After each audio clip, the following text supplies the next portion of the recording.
Hey, it's Mike from Go Cell Phone Repair, and it's Monday, the 19th of March, right? And we are going to talk about what's been happening in the world of wireless over the last few days.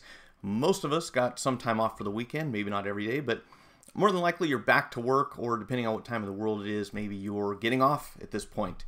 It just depends. So some new things that just kind of appeared over the last few days.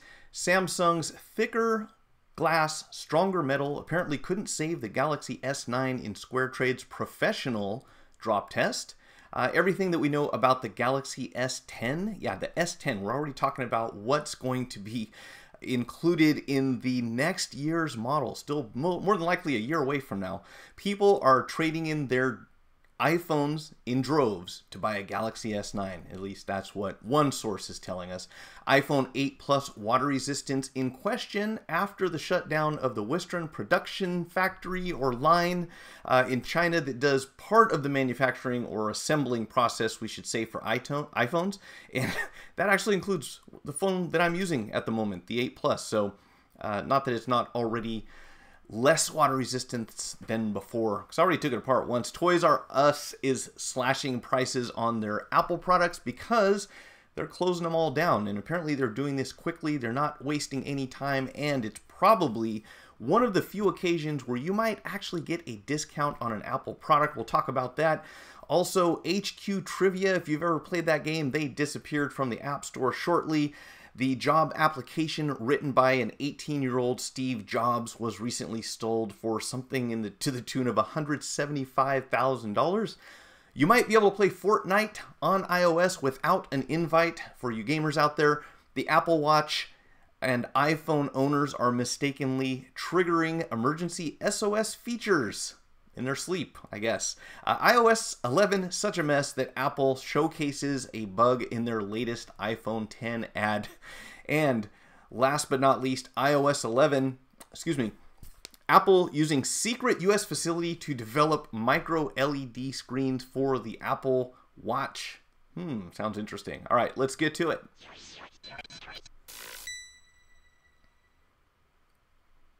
So while we are waiting for everyone to join into the chat, I'm going to move a few things around here so I can kind of see what I'm doing a little better and pull up my notes.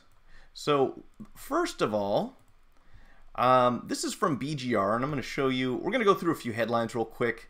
Let me go ahead and get my display capture here. Okay, so this is from BGR, and what they did is they apparently communicated with Squaretrade. If you haven't heard of them, they are a third-party, I don't know if it's necessarily considered an insurance company or a protection plan company or whatever you want to call it, but you can add some protection to your purchase if you buy a phone or any other sort of electronics. And they do something similar to the drop test that we see a lot of YouTubers doing, you know, where they get a brand new phone and they drop it from a few feet off the ground and try to figure out how durable it's going to be. Now, the difference being here, and I will give them credit for this, one of the things about drop tests that has always made me skeptical is that they really aren't that scientific. You know, I'm sorry to say that, but if you just hold a phone in the air and you drop it, the angle that it lands on, the surface that you're going against, you know, there are a number of different factors that come into play. So it's not really fair to just take two phones, hold them side by side and drop them and think that the outcome is going to be identical, you know, all other things being equal. The problem is there are so many variables in those drop tests. So apparently what Squaretrade does is they use something that I have kind of visualized myself, and it's a machine that makes sure that the phone is dropped at a consistent angle, at a consistent rate, and so forth. And, you know, anyways, it adds a little more credibility to the outcome of the drop test. So we've got that. They have a number of other tests that they do on the phones to determine how durable they are. Long story short is they're saying that, you know, the problem was in previous tests with the Galaxy S8, they apparently failed miserably when it came to the drop test. Now, we should probably all remind ourselves that when we're working with something that's made out of glass, you know, no matter what we do, no matter what type of coating or tempering or other sort of treatment goes on there, the thinner the glass is, oops, look what I just did. The thinner the glass is, the more fragile it's going to be. Now, there have been some advances with Gorilla Glass and tempered glass and Corning and all sorts of stuff, but the bottom line is glass is glass. You know, if it was bulletproof, that's what we would all have all of our windows in our homes and our cars made out of, but it just isn't practical to make something like that, because in order to make it super, super durable to where you can throw it across a parking lot and not have it, you know, crack into 1,000 pieces, it's got to be super thick. And this is one of the things that people have, you know, apparently been concerned with, or at least manufacturers, and that's with making phones thinner and thinner. So Samsung kind of decided that they were going to compensate for this problem where phones break not only on the front but the back side, because they're made front and back glass. And they did that by increasing the thickness of the glass. So this is a funny thing to me, because later on we're going to talk a little bit about MicroLED and how Apple and other companies, Samsung included, are moving towards a thinner display so that they can make the whole, you know, the profile of the entire phone thinner. And at the same time, we're talking about how much easier it becomes for the glass on your phone to break if it's made thinner. So, you know, these are obviously two conflicting ideas, and I suspect that, you know, the jury's probably split on what's the preferable option. You know, do you want a phone that's super, super durable and a little thicker than average, or are you okay with, you know, just working with something that's thinner and yet more fragile at the same time? And of course, that doesn't really take into consideration putting a case on the phone, but that's something they did in this test as well. They put cases on the phones, and they still found that with the Galaxy S9, through their drop test, in their opinion, they weren't really durable enough to rely on a case saving your phone from being cracked when it gets dropped.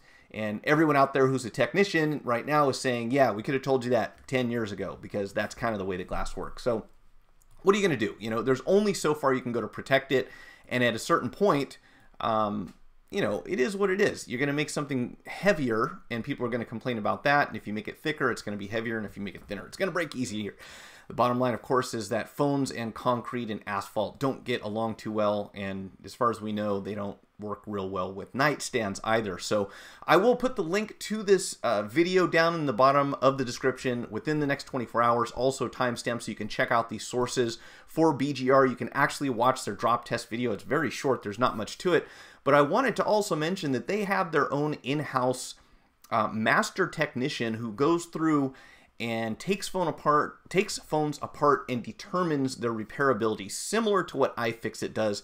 And they said, for the most part, the Galaxy S9, not much easier to work with, pretty much the same deal as the S8 because of the back panel being glued onto the phone. So who knows? And again, we're already starting to talk about the S10, which I think is pretty funny. But I'm going to jump over to the chat here and say hello. What's going on? Wayne, Greg, Joshua, and Plano with Sam. How's it going? Oh, evening to you.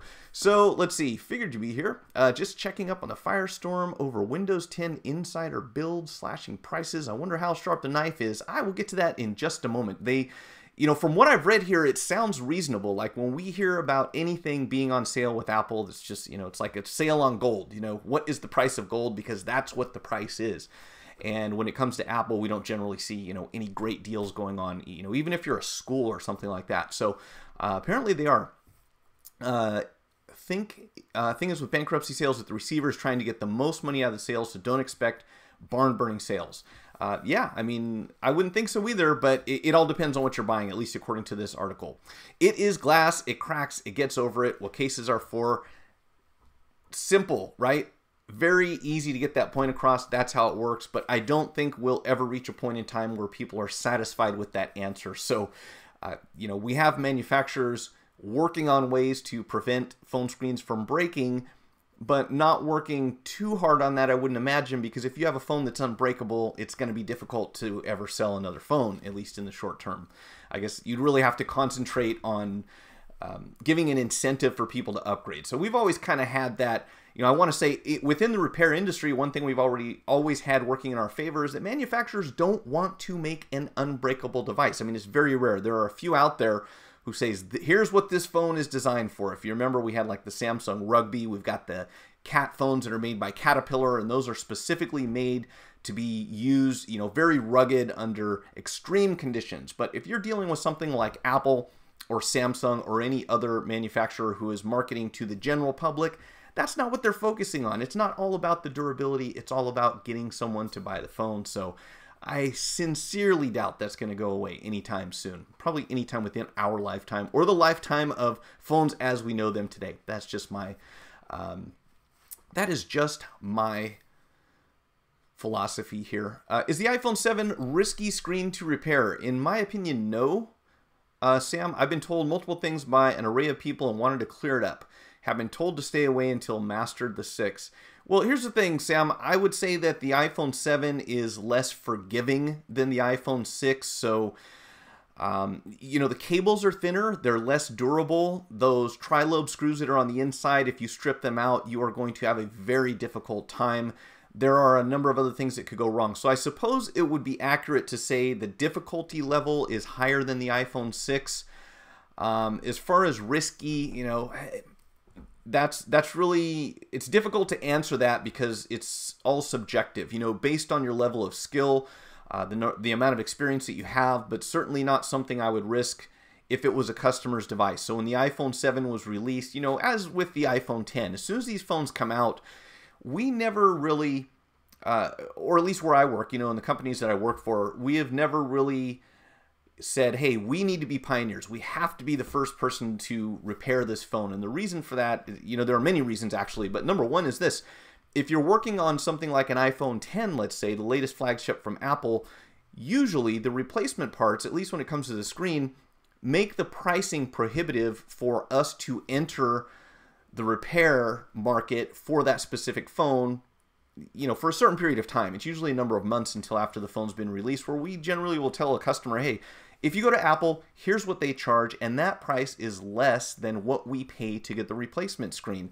And I don't mind doing that at all. I know it sounds like we're killing a sale by telling people that, but when it comes down to it, I can't think of a single situation where I gave the customer the best option for them and I ended up losing out on sales, you know, at least in the long term. That's my feeling. That's my belief. You know, if the best option for the customer is to say you should go to the Apple Store and pay $150 or $179 or whatever the screen replacement cost is, as opposed to paying me $350 or, you know, whatever I have to charge them for it, unless they feel like they don't want to wait or there's some reason they can't get to the store, then, you know, we might take that on. But generally, we don't have to explore new phones anymore. There are companies that the day the phone's released, they're tearing it down. We get to see what's inside. We learn what to watch out for. So if you do your research and you look into some tutorials and some teardowns, and if you're able to follow the instructions well enough to repair an iPhone 6, I'm confident you could repair an iPhone 7. But I still encourage everyone to try to get a hold of a donor phone that they can practice on. I mean, that's usually the best way to go. Get some experience, hands-on, take it apart, put it back together a few times, and get very comfortable with it. And at the same time, you will acquire some spare parts just in case, which we should never need spare parts for a phone. But occasionally that does happen. And in the future, you can always resell those because they will be OEM. So hopefully that probably did more than answer your question. Repair crap load Apple products. Never owned one. Never will. Do you ever repair Samsungs, or do they go straight to Samsung because wouldn't it be cheaper? Yes, we definitely repair Samsungs, John. Have they started producing an aftermarket iPhone 10? That one I cannot answer. I want to say maybe, but I'm not sure. Yes, Samsung screens, easy to fix, and I agree with that. And the strange thing about this article, going back over here to the BGR thing, is they were talking to the person who worked at Squaretrade, and on the repairability, let me see if I can find the repairability score. This is breakability. They had something to do with repairability on here. And long story short, they were saying that it was a very difficult repair, which I don't think is accurate, really. You know, the only thing that or it was a risky repair, is what they said. So let's see, these are breakability. I swear they had a repairability score in here somewhere. But what they're saying is that it's very risky to repair a Samsung Galaxy S9, and I disagree with that. At least in the respect that you're going to cause yourself, you know, you're going to incur significant costs, because if you damage anything, you're going to damage the back door. And as long as you can replace that rear piece of glass, which you should have on hand just in case, in my opinion, you know, anytime you're working on a Samsung Galaxy S6 or forward, if you don't have that back piece of glass just in case you break it taking it off the customer's phone, then what are you going to do? So you should have those. You should have those on hand. And beyond that, you know, if you go far enough to the point where you could potentially damage the display, it's probably because you're replacing the display anyway. So I'm not sure why they felt that it would be you know, high liability on this. Maybe they're just saying the chances of anything breaking, which, you know, would obviously be the backdoor, would probably be their reasons for that. What are your opinions on the new 2018 iPhones leaked? Also, what do you expect for, hey, Piano with Sam. I said Plano. Boy, I cannot read the screen from this far away. Sorry about that. Piano with Sam, on the 2018 iPhone leak. Also, what do you expect for the screen cost of the 3 new phones, especially the 6.1 LCD? Wow. You know, it's hard to say, but I will, at this point, when it comes to leaks, I got to say this, everyone. I think that all of these leaks that we hear about are not really leaked in the sense that it's anything that's a big secret, because, you know, leak nowadays is the same way of saying early press release. That's pretty much what we're seeing. So my opinions as far as, I lost my chat again. This is killing me. Okay. So my opinions as far as the 2018 iPhones leaked. Yeah, I think they're probably, even at this point, Apple is saying, hey, look what's right around the corner, and it will be wise for them to do so because, you know, the same reason that Samsung or any other major manufacturer should be doing that. And that is because at this point in time, if anyone was considering moving from iOS over to Android, it's probably now with the brand new Galaxy S9 available. So it would make a lot of sense for Apple to start teasing what might be available on their next model, so that maybe you'll hold out and buy from them instead of Samsung. And I believe that any company, you know, especially these two that are competing directly with each other, would do that. So what you've read about the 2018, there's probably a lot of truth to it. I think that it's going to be very similar to the iPhone 10. I believe that there will be a larger model. I think that that's one of the things that, you know, they probably would have done differently at this point, because it looks like people are really buying into the larger screens. And I think it was very odd that they did the iPhone 8 and then the iPhone 10, you know, so close together and being, you know, so dramatically different. You know, my take was that the iPhone 8 was supposed to sort of be the lower end option for people who, you know, basically couldn't justify spending the extra money for the Face ID and for the OLED screen. But, you know, to release those not at the same time, it was such a strange thing. If they came out the same day, fine. If they came out, you know, 6 months apart, that would have been great. It's really odd that they said, okay, here's the iPhone 8, and everyone who's itching to get a brand new iPhone goes out and buys that, and then they release the iPhone 10. I think they kind of, you know, Apple probably knows a lot more about this than we do, but I suspect that they should have planned that a little differently. That's just my opinion. Just bought a Nexus 4 from watching your teardown video. Hey, that's awesome, Harvey. You know, I love that phone. In fact, if you look at that teardown video, that is one that, you know, obviously Nexus 4 is a popular phone. That video has tons of views, and one of the things about the Nexus 4 that I liked was its ease in repairability, and one of the downsides was that if you ever crack the glass on that phone, chances are you will have to replace the screen just to operate the digitizer. So a lot of times on the LG, on the older LG phones, if there was any damage to the glass whatsoever, the digitizer was out and you had to replace it. So fortunately, they're very inexpensive, and as you saw, easy to do. Let's see, where do we go here? Leaks, yeah, leaks, the edible kind of leaks. Exactly. What's going on, Johnny? You know, Johnny, there was something that you mentioned last week that I wanted to bring up, and I will towards the end of the stream here, but I wanted to mention we were talking about the rules of robotics and self-driving cars and stuff like that, and I think this Thursday I want to dig a little deeper into that, because I believe that would be a great conversation to have, but there won't be enough time today to get to it, unfortunately.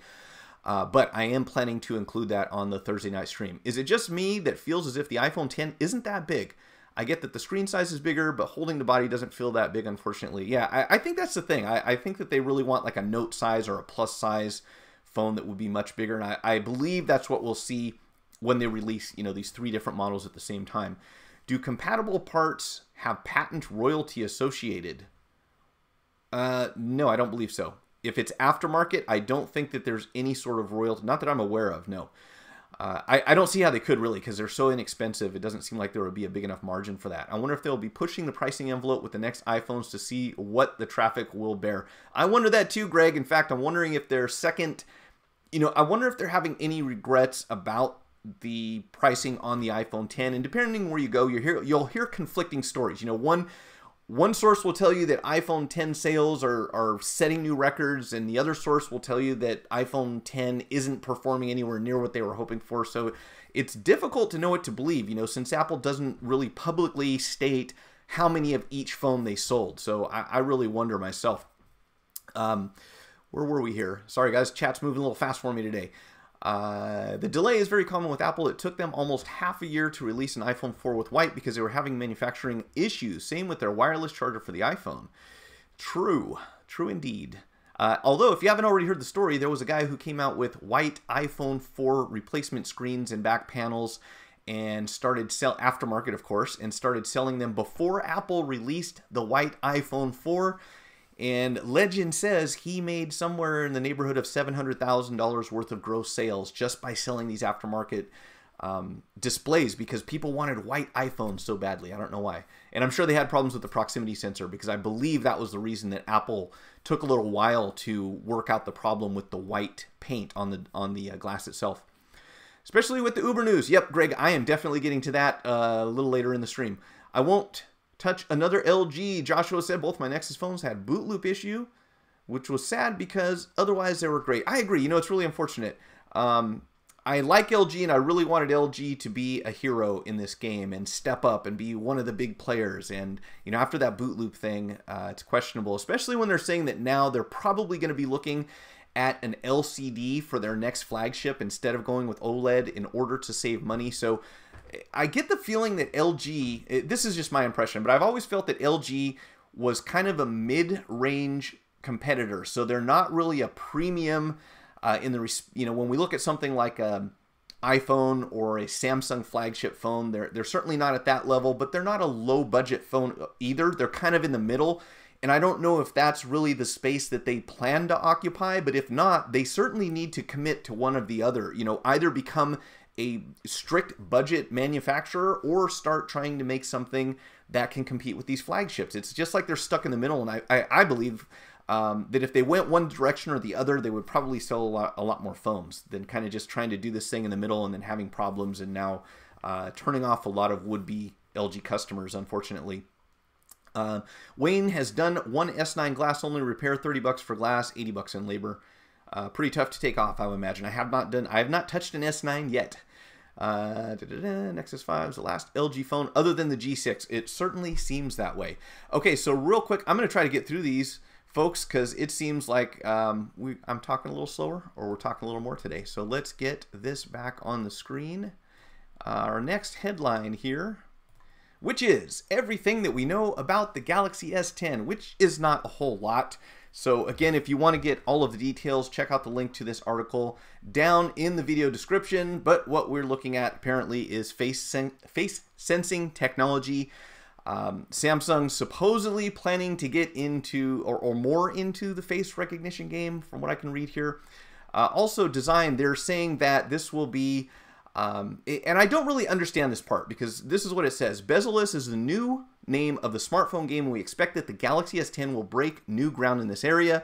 A patent granted by the World Intellectual Property Organization has revealed that Samsung is working on phone designs that are as close to bezel-free as possible with fingerprint scanners placed beneath the display tech. Now, correct me if I'm wrong, but does Samsung not already have a fingerprint reader on the back of the phone? So why would fingerprint scanners placed beneath the display add any, you know, make the bezel any thinner on the front of the phone? I guess maybe I'm reading this wrong, but I don't really get that part. So yeah, I guess it's currently clear. Let's see, specs wise, we're talking about a new iteration of the Qualcomm Snapdragon chip, most likely the 855. And here's the thing that I thought was interesting, the name on the Galaxy S10. So what are we going to call phones? And this article brings up a very good point, and that is that phone, you know, 1, 2, 3, or, you know, 2, 3, 4, all the way up to 10, those sound great, right? So, or if you want to do the Roman numeral or call it the X or whatever, if you want to have the iPhone 10 or the Galaxy S10, that's fine. But after you go beyond the number 10, it sounds kind of silly, doesn't it? To have a Galaxy S11 or an iPhone 11, it just doesn't have a ring to it, and it starts to remind you about movie sequels, I think, because once you get beyond a certain point, you know, if you've seen, I don't know, Rocky 1, 2, and 3, by the time you get to Rocky 4, you have to start wondering if there isn't going to be a Rocky 74, you know, 75, 78, or something like that. So I would agree with this article in that it would make sense for all of these manufacturers who have reached double digits to maybe start rethinking what they're going to call their flagships from now on, because I think it would sound ridiculous. Personally, just my opinion, if we had an iPhone 11 or a Samsung Galaxy S11, I don't know why, it just sounds kind of ridiculous to me. As far as the release date, hard to tell, but we would assume that it's going to be the same time of year that Samsung always does their release of their flagship, which, you know, we've always been aware of when it is, but I really started thinking about this recently, and I just suspect strongly that Samsung's game is they don't want to go head-to-head with Apple in September, so instead they wait until 6 months into the year, which is 6 months before and or after any major iPhone release, and that, I guess, gives them a leg up, because if you think about it, whether it's the iPhone or the Galaxy S flagship, they're going to have something better than the phone that was released 6 months ago, and that would be something to brag about. So it would be interesting, really, though, to see them go head-to-head and release their phones at the same time of year. Now, obviously, Samsung being a Korean company, it might make less sense for them to target the end of the year, you know, the shopping season that we have in the US and Europe and other parts of the world. I suspect that that has something to do with Apple releasing their phones in the later part of the year, but maybe it's not as important in South Korea. I'm not that familiar with that part of the world, but I suspect that might have something to do with it. S10, I'm waiting for Note 9. True, good point. LG has awesome TVs. Freeze machine makes... On S9, makes it easier. Oh, so you've got a freeze machine. Lucky you, Wayne. I need one of those. I would love to get a hold of a freeze machine. The price, they're still a bit pricey.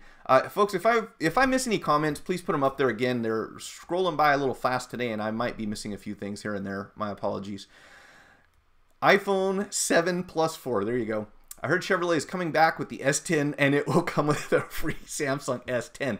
That would be brilliant. They definitely should do that for marketing purposes, if it's going to be called the S10, right? It usually would carry some of the features to the final product. Samsung do like March S9 Note? Oh, they do. You're telling me they do. Okay, so they do.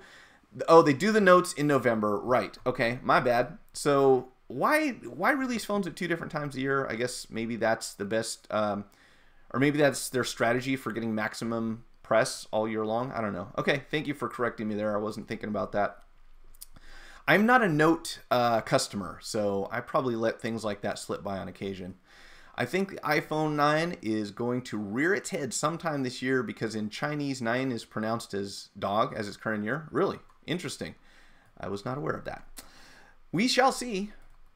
Okay, now this next one is from The Sun, so I don't know how reliable this publication is, but for what it's worth, they are saying that people are trading in their iPhones in droves to buy a Galaxy S9. I don't know that this is happening, and obviously, you know, as I said earlier, it's so hard to really tell what's going on, because one source will tell you that iPhone 10s are flying off the shelves, and another source will tell you that Apple's stuck with a bunch and they can't get rid of them. So it's really difficult to say, but at least according to this article, they're saying that more people are trading in their phones for Samsung Galaxy S9s than ever before. The ones that they see the most of course, are the iPhone 7 and the 10, and if I remember correctly, that also they were seeing people trade in their iPhone 10s for a Galaxy S9, which would be a surprise, because if you just bought it in September, I would be skeptical to see that, but anything's possible, right? I don't know what, you know, when it comes to the Galaxy S9, you tell me, what is the most exciting feature about that phone? Because to be honest with y'all, between the iPhone 10 and the Galaxy S9, they both have great cameras. I mean, if we talk about specs that are, you know, 5% or 10% improvements over another form factor or another model phone, to me that doesn't create the excitement. You know, it's at one point it was about features, and arguably Face ID would be one of the big features that helped to make the iPhone 10 sell, you know, or get people to upgrade from their previous model. Although it doesn't seem like it's probably quite as exciting as they hoped it would be. And there's a lot of rumors, you know, people saying that they kind of wish that they had their Touch ID back so they don't have to hold the phone up in front of their face to get it to turn on. So I don't know. Most exciting thing of the S9 is it's not Apple, says Wayne. And I'm sure that's true for anyone who's not a fan of Apple. Better emoji capabilities in Samsung, albeit a little slower, to sync with the lips and speech. fair enough. You know, if emojis are exciting enough to anyone, to you or a customer or anyone else, to make you say, you know what, I want to upgrade my phone to get better emojis, that's great. I don't personally feel like that's something that would sway me probably at all, just because I don't use them. But if we talk about a generation that does do a lot of communication using emojis, and they're actually using the Face ID to translate these into personalized emojis, then I would agree. You know, is that a big selling point? Maybe it is. I got the impression initially that it wasn't as popular as Apple hoped it would be, but, you know, again, it's really difficult to tell without having kind of an independent source come out and say, okay, this is what people are looking for in phones, and this is what's selling them. I think that's what we need, like Consumer Reports or someone who's a little more neutral to give us accurate information that's unbiased, and that's a hard thing to get, because obviously if you look at any of these articles, no matter where they're coming from, it seems like the person who writes them is either a Samsung fan or an Apple fan, and it's, you know, even if you have to read between the lines, you can usually tell they're kind of pushing one or the other. So, or they're coming from a source that is affiliated with Apple in some way or with Samsung in some way, or maybe they have advertisers that influence them. I don't know. How could they have figures?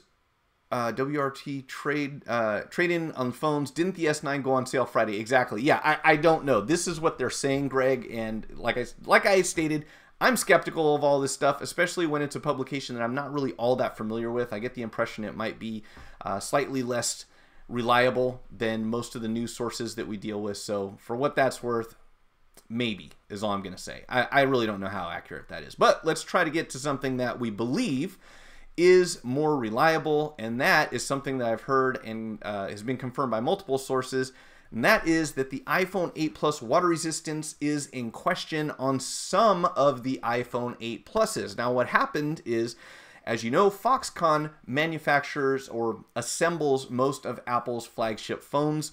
They do, my understanding is about 75 to 80% of the manufacturing for Apple. Now there's another company called Wistron, and I think it's wise that Apple doesn't tie up all of their production into one company.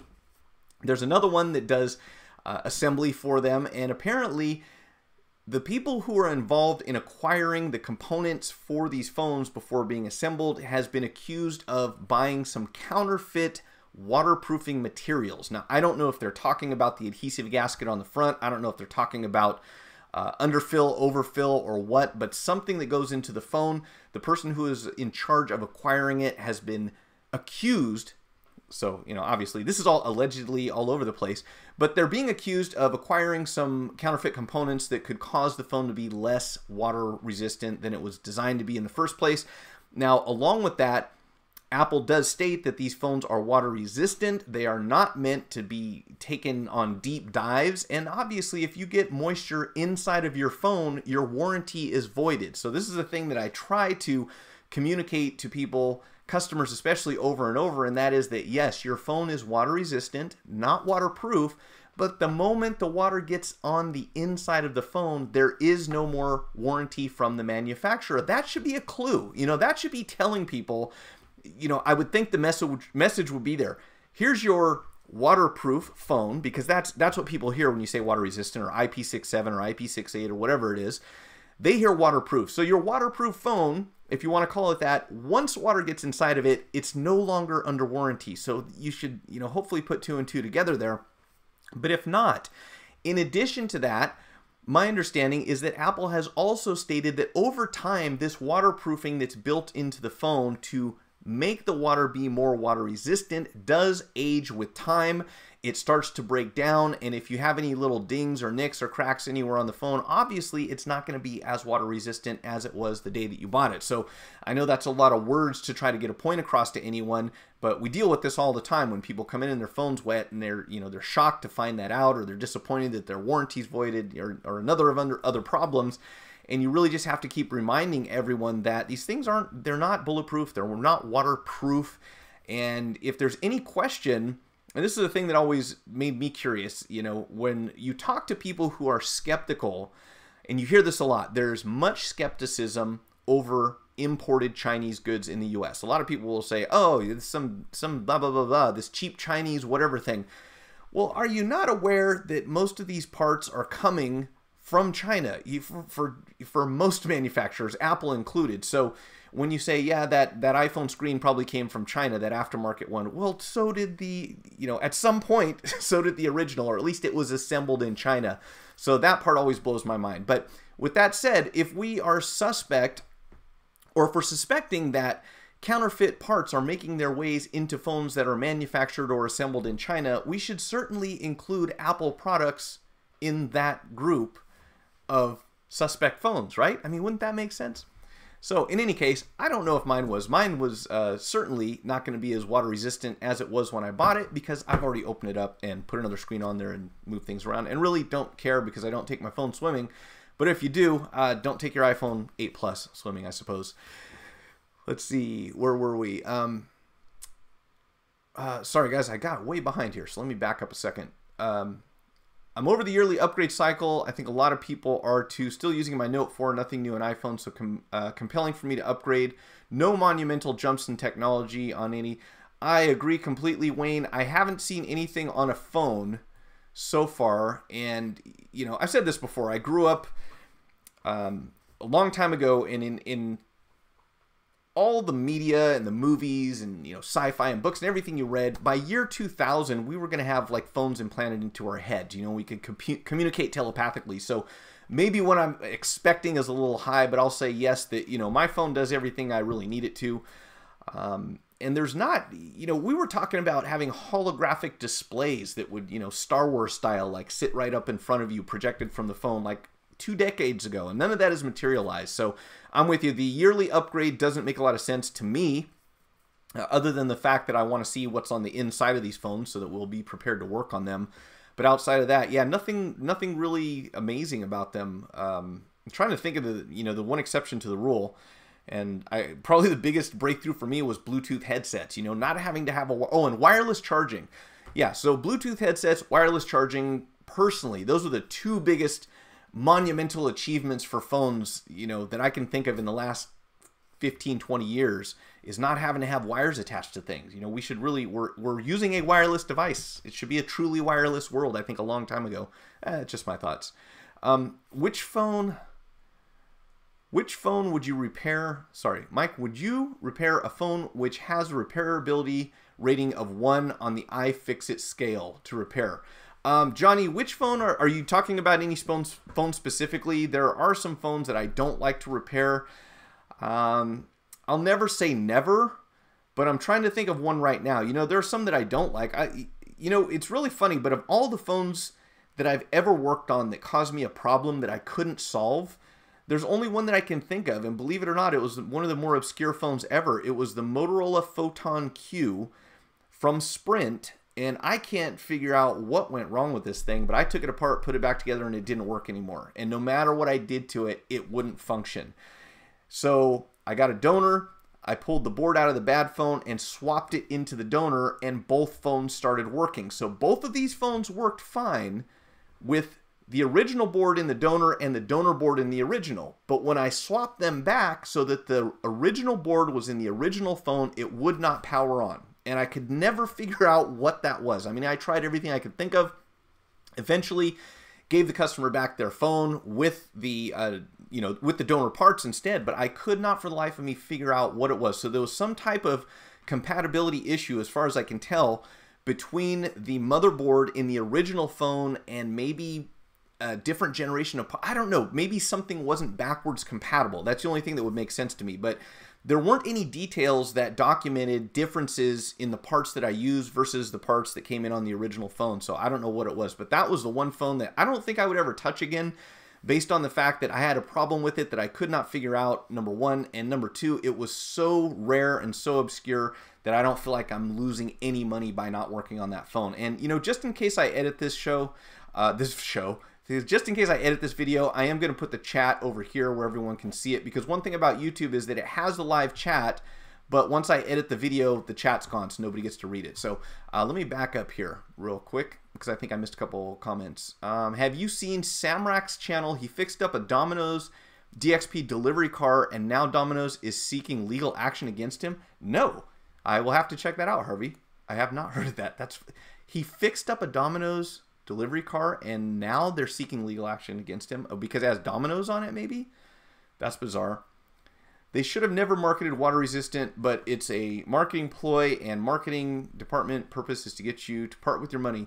Yeah, that's the one thing that kills me, Greg, is that when you saw the Galaxy S5 commercial, remember they were showing a swimming pool splashing it and people were setting it down by the sink while they're splashing water all over the place. That was a terrible idea, I think, for the customer, obviously. But like you said, they're trying to get you to spend money. Oh, there's one. Doing 3 Surface Pro 3s right now. iFixit and others give it a low fixed scale, but you get to know tips and tricks. All screens cracked. One water damage will all be fixed. So Wayne, I know you were having a conversation with someone else there, but that's one of the devices that I know a lot of techs. I have not worked on one myself, but a lot of people are hesitant to work on the Surface Pro series. I want to say it was the first gen that was the more difficult one. Correct me if I'm wrong. But yeah, quite a few people don't want to do the Surface Pros. I haven't had one come in. So would I work on it? As long as we built in the price of, the replacement screen, I think, which is the big concern there, and most likely what you're replacing anyways. So I had a 6 Plus that wouldn't pick up service. That was 2 months old. Took it to them, and they said they wouldn't fix it because the back was aftermarket. Maybe, oh, you had an iPhone 6s that they wouldn't fix, and they said that it was aftermarket. That's interesting. So yeah, and that's a good point. If we know that there's at least the possibility that Apple thinks that one of their facilities is using aftermarket parts in their phones, then when you take your phone to Apple and they see an aftermarket part built in the phone, how do they know that it didn't come that way? That's a good question. That could be a real problem. iPhone screens come from made in China. He works from Foxconn factory. I'll let you guess where he procures my screens from. Yeah, that's another funny thing.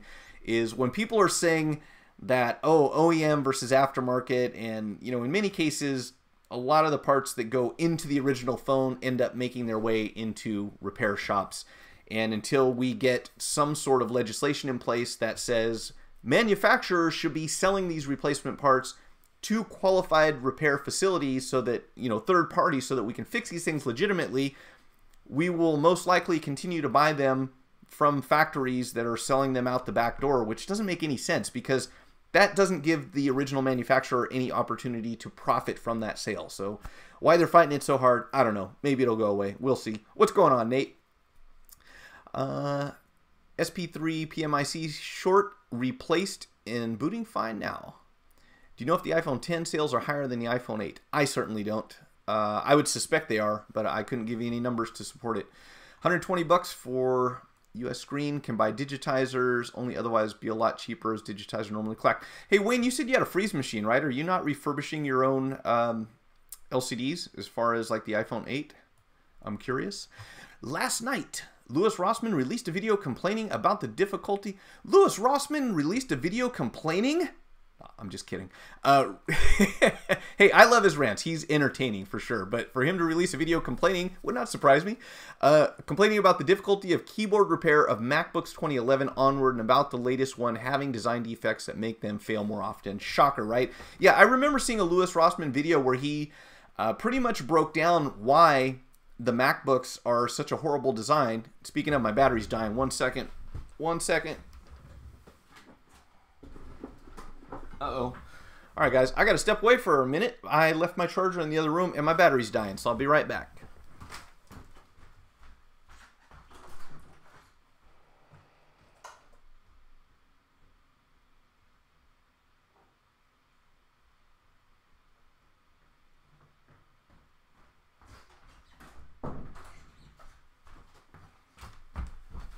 I am glad that you mentioned MacBook because it made me look down at mine and realize that my battery is 14%. So with this live stream going, chances are I would have made it about another 5 minutes. So there we go.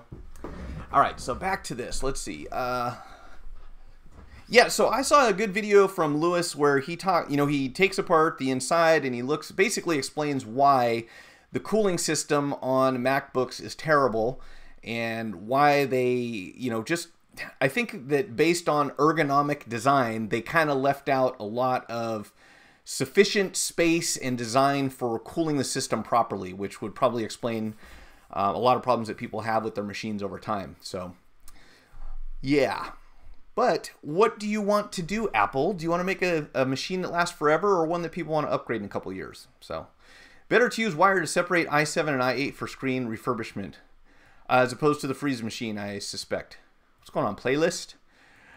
Okay, so let's get off of this and see if we can get through the rest of these. Time is flying by today. Okay, so if you haven't already heard, Toys R Us is shutting down all their stores, bankruptcy.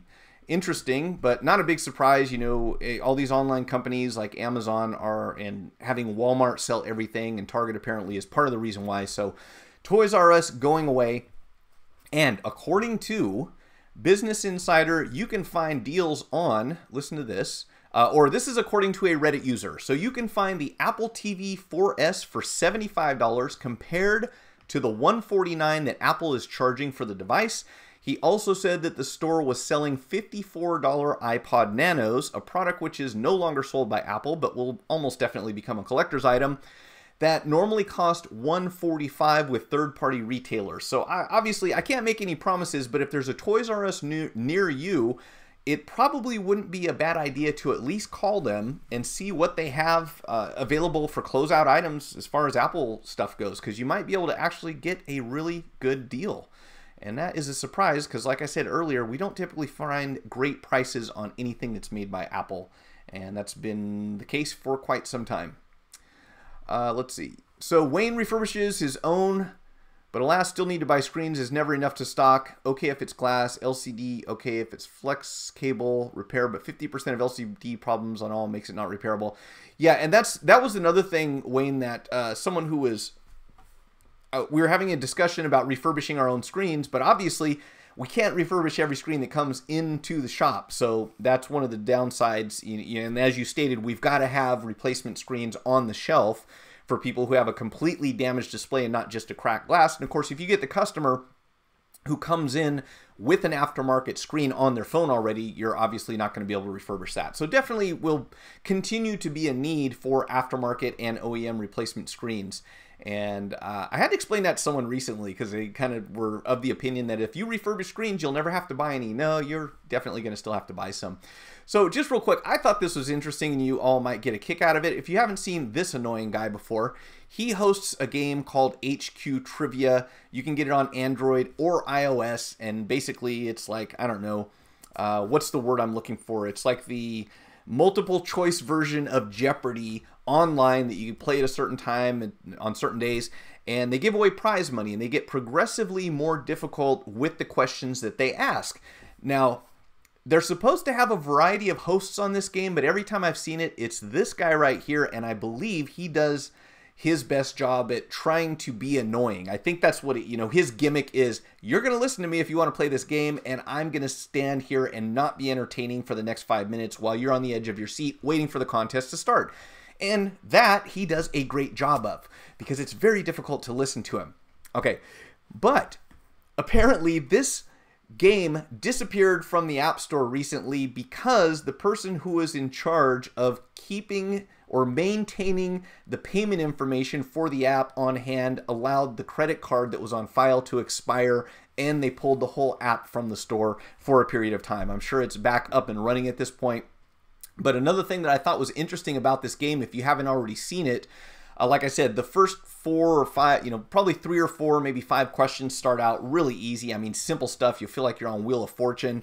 And then it gets much more difficult. You go literally into Jeopardy difficulty level questions, really obscure stuff that you've never heard before. Now, as you probably, a lot of you are already thinking, yes, someone has already figured out a way to use artificial intelligence to game this system, which is probably one of the reasons that very rarely does anyone get very far into this game before they're eliminated, and the people who actually end up winning the prizes are probably using some sort of assistance in order to get their answers generated in time to respond to this thing. Now, another problem they have with this game is the lag. There are so many people online with it. that oftentimes you'll be in the middle of the game and you're suddenly disqualified because you time out because there's so much bandwidth being used up by all the people that are logged in. But I thought it was pretty funny that the person who is actually in charge of the app, not someone who's using the app, but the person who is hosting the app on iTunes allowed their credit card information to expire, and because of that, the game was pulled. So I guess you're never too big to be immune to that. Let's see. The demise of Toys R Us is the current generation of children is more into digital games than physical toys. That is a great point, Johnny. Among other things, yeah, I'd say after age, what, 2? I mean, you see kids playing with tablets and phones probably before they can walk, so that is a good point. LCD cracked has been digitized, replaced. Okay. Hi, can you do a review on the $20 USB microscopes on eBay and or Amazon? Technology man, if you will give me a detailed description of that, I will look it up and I will contact them and see if they'll send me one, because obviously I can't go out and just buy every piece of equipment that appears on the market, but sometimes if I say, hey, if you let me check it out, I'll do a review, I would be happy to. $20 USB microscope, I can show you, see if I can find it, one sec. I can show you a USB microscope that you probably shouldn't buy from Amazon. So I got this a few years ago, and hopefully you'll be able to see it okay. Let's go back to a bigger view here, because this is going to be, I'm glad you asked that, because I just came across this the other day and I was laughing at myself that I even had it still. So let's not do that. Let's close that off. Okay. So this thing right here, if you have not seen this before, this is a USB microphone, and it doesn't really come with much of a stand, if I remember. I think you've got to come up with your own stand, and it does magnify. It's not great resolution. It's probably like 0.5 megapixel or something. But it's really difficult to work with this, because keeping this thing stable, and then you're doing the same thing as I did with the Andon Star, and that is working at you're working on a 3-dimensional object, but with a 2-dimensional image, which is going to be true with any USB camera that's got like an HDMI output. Now, if you're talking about just using an HDMI camera in conjunction with your microscope, yes, but I would question whether there's any $20 USB camera that would fit on something like what I have set up here. But if you want to, again, if you put a description out there, which you might have already done that because I'm not on the screen here, I'll look it up and see if I can come up with something. Save your $20 because it does not work like they say. And I would suspect that's the truth. But again, if they want to send me one, I will be happy to prove or disprove whether or not it works, just for the fun of it. So yeah, let's see if we can look it up. No good for repairs, mainly focus. Frame rates are low as they are. True scope is digital. Yeah, I gotta say, guys, the images that I got with this were pretty crappy overall. I mean, technically it did work, and you could probably take still images, but you're not going to be doing repairs with this particular one. And it was more than $20 when I bought it. I think it was about $80, but they've gone down quite a bit. Unless this happens to be the same one that you're looking at, I would be happy to do a demonstration with this. I think everyone would be disappointed. I'll just have to figure out a way to mount it, but maybe we'll check that out next week. Let's see. Let me get my screen here. I need like 3 monitors. 2 is certainly not enough. When are we going to have an app called Deep Blue? Looks like a hairdryer married to a flashlight. Yeah, it's kind of a ridiculous little setup. But again, at the time I wasn't ready to pull the trigger on the big purchase, so that's what I had to work with. There we go. Thank you. So let's see if we can pull this up. Video microscope. Okay, I'll save this from the chat and I will check that out. Technology man, and we'll see what we come up with. Type that on Amazon. Wouldn't trust Mike. I'm still waiting for his promised review of what? What are you still waiting for my promised review of, Wayne? And why wouldn't you trust me? You should be able to trust me by now. Okay, so what else do we got? We have a job application written by Steve Jobs, selling for $175,000. That's about it, I guess. That's probably the whole story. So here's Steve Jobs' job application from 1973, and someone, an unnamed buyer in London, paid $174,000 or £125,000 in an auction to get Steve Jobs' original job application, which I guess you've got to be a real big Steve Jobs fan to spend $100 on a job application, but whatever. Oh, the pizza boots. You're right, Wayne. I didn't do a review on the pizza boots. You got me. I need pizza boots. I'll tell you what, if we put together a pizza boots fund, I'd be happy to buy a pair. The only thing is that they're probably sold out by now. But yes, I'm sorry I let everyone down. I don't have pizza boots. I want pizza boots just to make fun of them, really. Oh, any gamers out there, this is what I've been told. I tried it. It did not work for me. I'm warning you up front. But they're saying you might be able to play Fortnite on iOS, which you can play Fortnite on iOS with an invitation. But according to Cult of Mac, you might be able to get past that just by downloading the application and logging in. So you can try it. I tried it on mine. It didn't let me in. But there appears to be a bug, or maybe there's a selective mechanism that lets some people in and not others. But you may be able to download Fortnite on iOS and play the game. So let us know if you can. Like I said, didn't work for me, but you might have better luck than I do. You will never do that. That's all right, Wayne. You don't have to let the pizza boots go. In fact, I'm gonna come up with a new logo for that so we can bring that up on the screen too. Steve Jobs pitching himself as someone with potential, priceless. Yeah, there's some you know, the interesting thing about that, Johnny, is there is no desired position. Isn't that great? So where's this thing at? It says position desired, nothing. We've got his birth date, and among his skills, let me see. Among his interests or special abilities are electronics and design engineer. So those are his special abilities. His abilities are electronics. Hey, my abilities are electronics too. Apparently not English though. Not one of my best ones. So Fortnite, you know, the reason I brought this up, I have a couple reasons. One, I haven't played video games much for a very long time, like in years. And also, I found out that video gamers on YouTube have access to certain features, especially fan funding features that no other channels do. So my immediate thought is that I should create a gaming channel. And then my second immediate thought was probably no one is going to watch that channel because I don't have any sort of gimmick. I'm not an attractive female. I'm not someone who completely overreacts to any event that happens within a game. I don't do impressions, so really I don't know what my gimmick would be, but I'm just jealous that gamers get like special treatment on YouTube, and for that reason, even if it completely fails, I will make a gaming channel, or I'll start doing some gaming here or something like that. I don't know. Fortnite and GTA 5 and what is it? There's another Call of Duty or something that appears to be the popular ones. I think I'm going to focus on something that no one else is doing, though. I'm not sure what that's going to be just yet. Let's see. Apple Watch and iPhone owners are mistakenly triggering emergency SOS calls. If you haven't heard about this already or you haven't done it yourself, you remember on iOS 11, if you triple click, I think, the power button or the lock button, you can generate the SOS signal that makes a loud beeping tone and can call emergency services for you.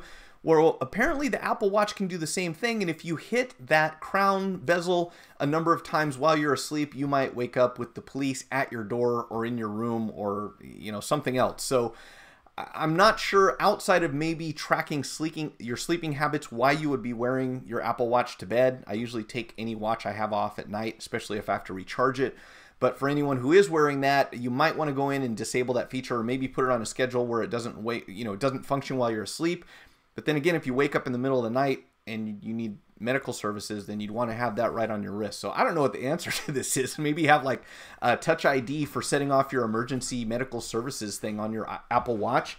But you certainly don't want to accidentally dial 911 or send out an emergency alert. When that happens, they typically try to reach you any way they can. And in some cases, I think they can actually bill you for that emergency call if you didn't mean to make it. So I'd be careful with that. A lot of people going pulseless with the Apple Watch. Maybe. Yeah, Steve Jobs pitching himself as someone with potential. Isn't that great? I love it.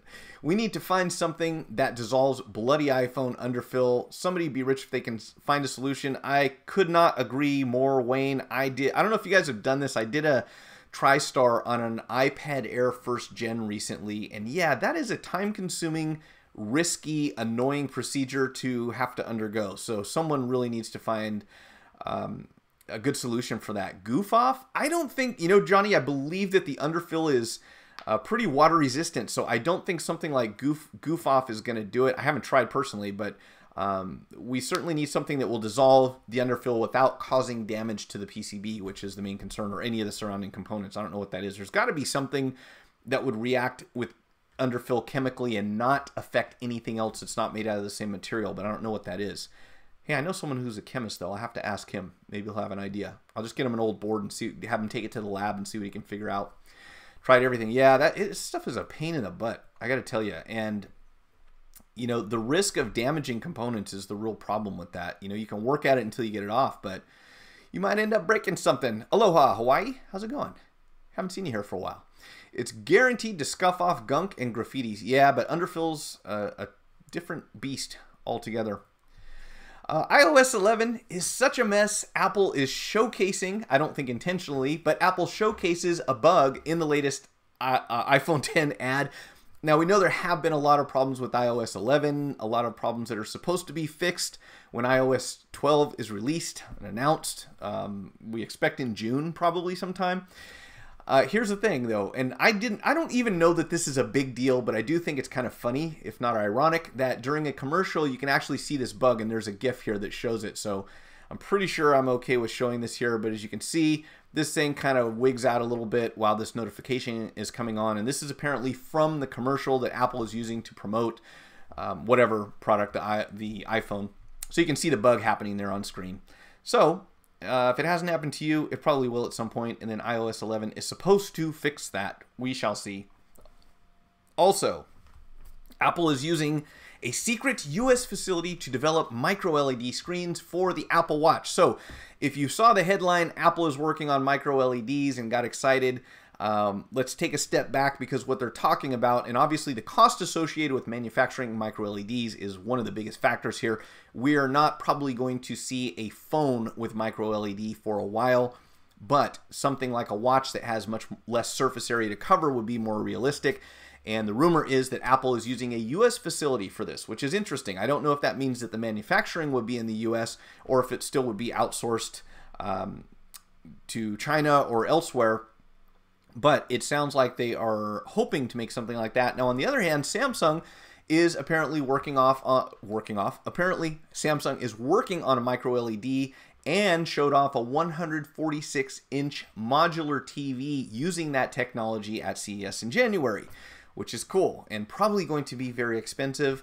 And I question whether it's something that we really need, or is it just, you know, in order to say that, hey, we're the first people to do it. A lot of questions there, not a lot of answers. Let's see if we can get any more information on this. Apple's interest in micro-LED has been established for some time. It bought the startup LuxView in 2014, and there have been many subsequent reports on how the purchase might be put to use.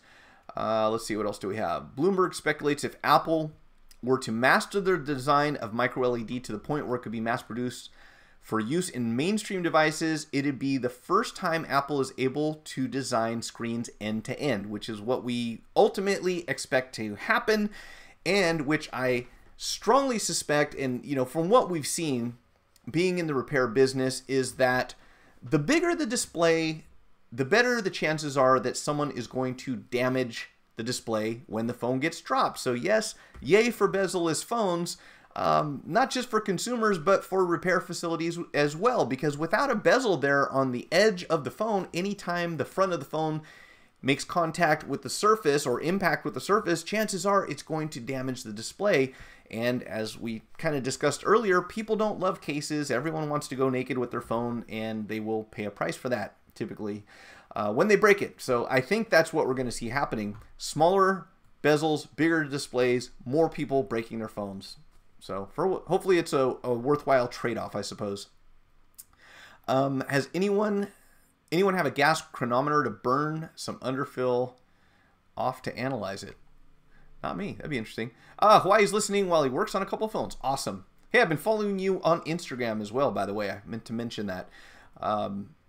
Is the Indian character springboard crash fixed yet? That I do not know. Anyone want to answer that? Jump right in. I don't know. I know that they had problems with that, and there was something else that was causing a problem, but I want to say they patched the one where the character, the Indian language character, was causing a problem. I'm not 100% on that, but I think so. Okay, I know it's getting late, folks, and I usually do this for an hour, but I did want to talk about this just briefly because we touched on it last Thursday. Something just happened, and I want to have a more in-depth conversation about this on Thursday, especially the thing that Johnny Chang had mentioned last week that kind of factors into this whole thing. But, you know, long story short, Uber has stopped all self-driving car tests after a fatal accident. Not the first one to happen, but the most recent And this is going to be, you know, this is inevitable, right? I mean, if we have cars on the road, there will be accidents. But the tendency for people to be more concerned about a self-driving car, which is an emerging technology, being involved in an accident is going to definitely get more press and be a much bigger cause of concern than just a random person being involved in an accident, which makes sense and at the same time kind of doesn't, because, you know, overall for the number of miles that we have on the road with self-driven cars, I believe that I can say with a high level of confidence that they are much less prone to accidents than the average driver, especially if you observe people driving where I live. But with that said, obviously there has to be some immediate steps taken to figure out what's going on with the problem. There will be a thorough investigation, I'm sure. And again, many moral questions raised about the future of self-driving cars, which I don't think is going to go away.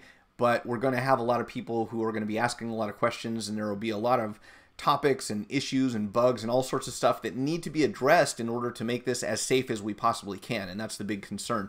Now, there had been some accidents with self-driving cars.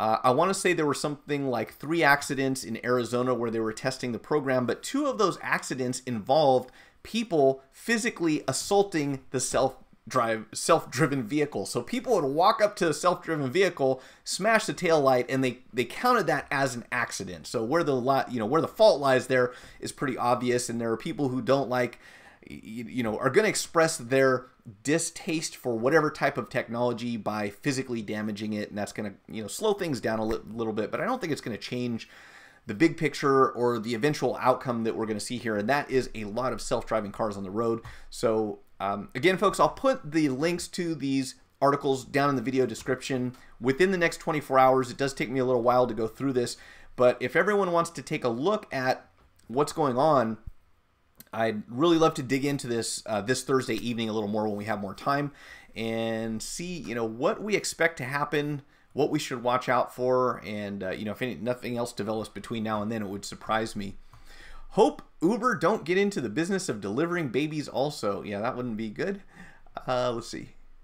Yeah, I think they pushed out an update. Mike, I was a traffic copper during my policing career. Give me a self-driven Uber over 65-year-old female Asian. You can't say that, Wayne.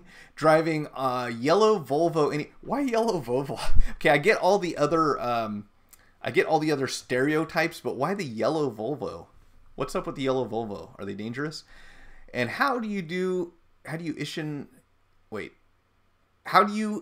a summons to an AI? Yeah, good question. Yeah, and who's at fault, really, if a self-driving car causes an accident, especially something like this? When there's a fatality, who's liable for that? That's another good question. Does the insurance pick up everything? Do the people go after Uber? Do they go after the company that outfitted the car? Do they go after the passenger? Because this was one of those self-driven Ubers that has someone in the car. It wasn't just completely automated, but the car was actually in charge of driving. So I don't know. Yeah, again, lots of questions to raise there. So please, everyone, keep these in mind. We're a little over time today, so I don't want to dig specifically into this.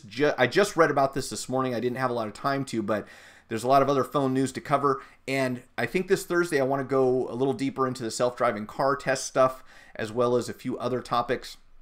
But until then, I'll let you all get back to whatever it was you were doing. Thank you for joining me. I hope that you can come back on Thursday, and if not, I will be back next Monday at the same time, and I will leave the chat open for a few moments, just long enough to see what Wayne's response was. Any Volvo driver is bad. Just found yellow Volvos crashed slightly ahead of the red Volvos. Well, what about the green ones? That would be my car. What about the green Volvo station wagon? Those were particularly dangerous, weren't they? Or maybe they didn't have them in Australia. I don't know. But I would say that I don't know.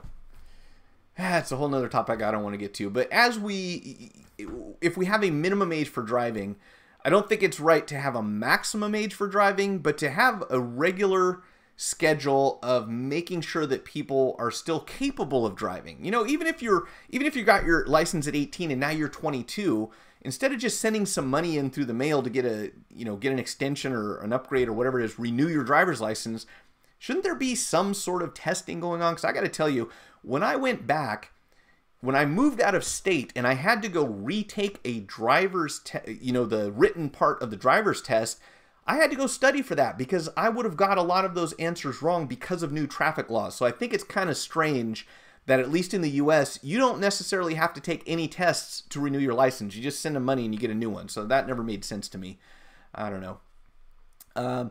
Thanks, Nate, for joining you. Awesome. I hope that I do see you. Look, yeah, your TriStar tester should be there anytime. And for anyone who didn't catch it last time, I have TriStar testers in stock.